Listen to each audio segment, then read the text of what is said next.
nyanaan mewang mone. Mewang niku dang mewang nyanaan mewang mone. Niku mewang wat babang niku mewang wat. Assalamualaikum warahmatullahi wabarakatuh. Tabipun. Perkenalkan, nama saya Okta Mukhlis Putra, asal sekolah SMP IT Permata Bunda Islamic Boarding School. Selamat datang di kelas virtual kelas 7 Cut Mutia. Hari ini pada pelajaran bahasa Indonesia akan membahas tentang puisi rakyat yang mencakup pantun, syair, dan gurindam. Selamat menyaksikan.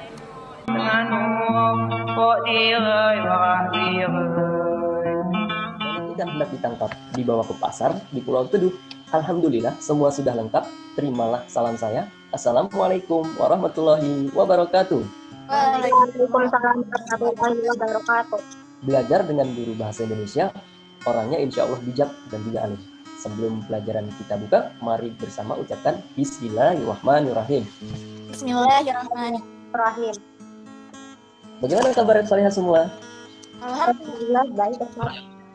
Ustaz, bagaimana kabarnya? Alhamdulillah, kabar ketiga sehat. Semoga kita dijauhkan ya dari COVID ini ya. Dengan catatan kita harus tetap patuhi prokes yang 5M itu. Alhamdulillah hari ini sudah masuk semua ya. Ada Aisyah, ada Nisa, ada Aska dan kawan-kawan. Ustaz, Afwan, boleh nanya nggak? Ya, betul. Tadi Ustaz itu kan di awal pakai pantun tuh, pantunnya bagus loh, boleh ajarkan nggak? Oh, tentu boleh. Kalian menyukainya? Suka. Alhamdulillah. Keren. Ini menunjukkan bahwa kalian benar-benar orang yang tinggal di Lampung. Ngomong-ngomong, apa ya hubungannya orang Lampung dengan pantun? Ada yang bisa jawab? Orang Lampung sering menggunakan pantun dalam acara adat. Tepat sekali. Biasanya ya di acara khusus orang-orang Lampung itu selalu menggunakan pantun dalam satu sesi acaranya. Ngomong-ngomong, mengapa kalian tahu ya yang saya sampaikan tadi adalah pantun? Itu Nisa pernah belajar waktu SD. Karena kita tahu kalau itu pantun dari ciri-cirinya. Jadi pantun ini memang warisan budaya kita yang harus kita lestarikan. Nah, berkaitan dengan hal ini, materi kita tentang puisi rakyat. Nah, hari ini kita akan memasuki materi baru tentang puisi rakyat. Nah, setelah kita belajar tentang puisi rakyat, baik itu pesan, rima, dan pilihan kata dari puisi rakyat. Nah, Ustaz ada tampilan nih, ada tayangan. Sudah terlihat belum? Sudah. Sudah ya. Nah, pertanyaan Ustaz, yang mana yang merupakan pantun? Yang nomor 2. Yang nomor 2? Iya. Kalian sepakat itu adalah pantun? Sepakat. Kenapa bisa itu pantun? Alasannya apa ya? Karena dia cuma baris dan bersaja KB-AB. Nomor 2 adalah pantun. Ya, nah, kalau yang nomor 3? Itu puisi bukan? Puisi ya? Iya. Oke, kita tampung dulu ya. Sekarang bagaimana kalau yang nomor 1? Ini seperti pantun, tapi hanya 2 baris dan keduanya dengan puisi. Jadi apa? Jadi apa ini? Iya, betul sekali. Ciri-cirinya tepat. Nah, tapi yang puisi pertama ini adalah gurindam. Nah, dan yang nomor 3 adalah syair. Nah, ya. Jadi menurut kalian berbeda tidak dari tiga jenis puisi ini? Beda. Oh ya? Iya. Jadi kalau di pantun itu baris pertama sampai kedua merupakan sampiran, ketiga dan keempat isi untuk pantun.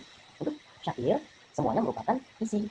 Terdiri dari berapa jumlahnya? Ada 4 baris dalam satu barisnya. Sedangkan gurindam sama seperti syair, dia terdiri atas isi semua ya, merupakan isi. Hanya yang membedakan dalam gurindam terdapat 2 baris dalam tiap barisnya. Berdasarkan jawaban kalian dapat disimpulkan bahwa ciri-ciri gurindam, ciri-ciri syair, dan ciri-ciri pantun adalah sebagai berikut. Ustaz, Afwan. Ya. Kan tadi kita mau belajar yang temanya puisi rakyat. Ya. Jadi syair, puisi gurindam, sama pantun ini termasuk puisi rakyat. Pertanyaan yang bagus sekali Anissa. Jadi pembelajaran kita hari ini tentang puisi rakyat. Dalam puisi rakyat itu banyak jenisnya. Ada banyak jenisnya. Ada apa? Ada gurindam, ada syair, ada pantun, ada talibun, ada soloka, dan banyak. Mengapa kita harus belajar tentang ini? Karena ini adalah warisan budaya. Tepat sekali. Nah, jadi ini adalah merupakan warisan atau nilai luhur dari budaya kita ya, yang perlu kita lestarikan sehingga tidak menjadi hilang, apalagi sampai diakui oleh negara lain sebagai warisan budaya mereka. Ketika kalian membuat jenis puisi rakyat mengandung pesan dan nilai Islami yang mengajak orang lain kepada kebaikan. Sehingga nilai budaya yang ada itu tidak akan tercemar jika kita menggunakannya dengan hal yang positif tentunya, bukan hanya sekedar yang menjatuhkan. Nah, kalau menjatuhkan itu kan negatif tuh ya, apalagi saling-saling mengejek, nanti akhirnya apa? Bullying atau perundungan gitu. Nah, itu. Baiklah, kita lanjut ya. Sekarang kita berlatih soal yang ada di buku cetak kalian. Silakan buka buku cetaknya halaman 173. Nah, di buku cetak kalian ini ada puisi A dan puisi B. Siapa yang bersedia untuk menjawab puisi A? Ya, silakan. Ya. Ya, pertanyaan dibaca dulu ya. Ya, baca dulu. Kalau ada jarum patah, jangan dimasukkan dalam peti. Kalau ada kataku yang salah, jangan dimasukkan ke dalam hati. Pertanyaan pertama, terdiri dari berapa baris puisi di atas? Terdiri dari 4 baris jawabannya. Terus pertanyaan kedua, terdiri dari berapa suku kata tiap barisnya? Jadi ini saya sudah hitung, ada 7 sampai 8 setiap barisnya. Tapi kalau lebih, sakit. Oh ya, baiklah. Terima kasih Anissa atas jawabannya. Bagaimana teman-teman? Apakah sepakat dengan jawaban Anissa? Atau ada jawaban yang lain? Kira-kira sepakat ya? Alhamdulillah. Berarti semua sudah paham ya? Ya, tepat sekali bahwa pada puisi A ini merupakan jenis pantun ya. Karena apa? Karena satu, terdiri atas 4 baris. Tiap baris terdiri atas berapa suku kata?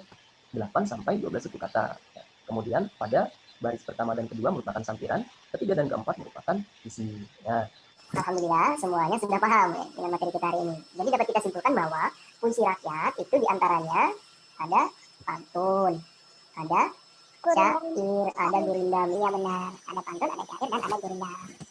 Dan yang terpenting dari semuanya adalah budaya kita ini supaya untuk terbiasa membaca ya, sehingga kita bisa mengerti maksud dan pesan ya, yang disampaikan oleh puisi rakyat tersebut. Ya. Seperti yang dikutip dalam surat Al-Alaq ya, Iqra, bahwa kita diminta untuk membaca, bacalah.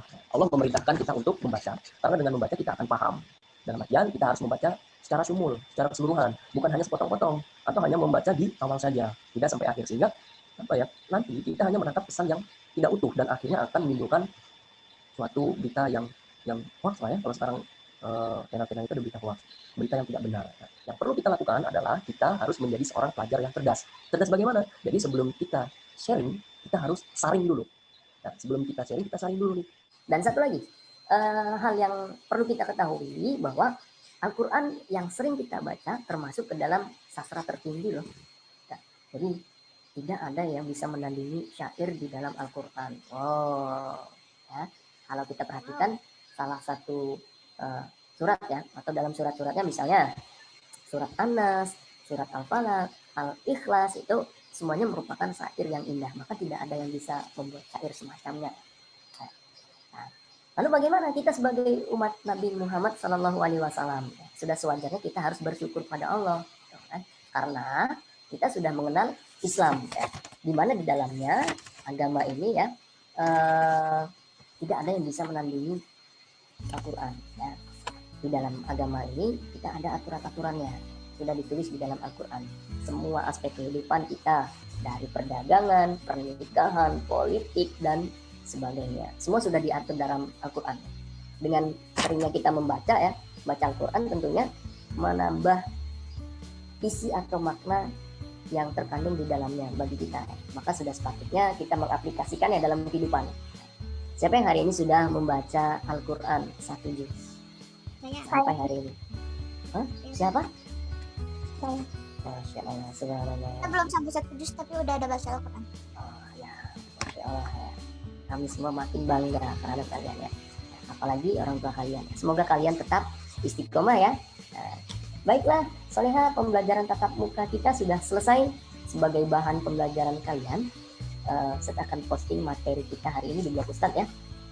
Nah, dan untuk mengetahui ketercapaian kompetensi dasar kita, Ustaz akan adakan evaluasi melalui Google Form yang nanti akan Ustaz sampaikan di grup WA. Ya. Baik, Dad. Baik, Ustaz. Jazakallah. Waalaikumsalam. Pertemuan selanjutnya jangan lupa ya, kita akan membahas tentang puisi rakyat, tetapi dengan kompetensi dasar yang berbeda, yakni menentukan visinya ya. Negeri ini namanya Indonesia, berjajar gunung-gunung, lautan dan sawah. Siapa sangka waktu penghujung telah tiba. Mari tutup dengan lafaz hamdalah. Alhamdulillah.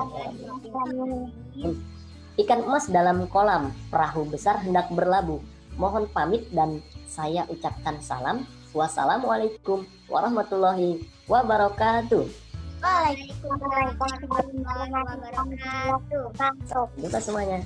Bye-bye, Dad. Dadah.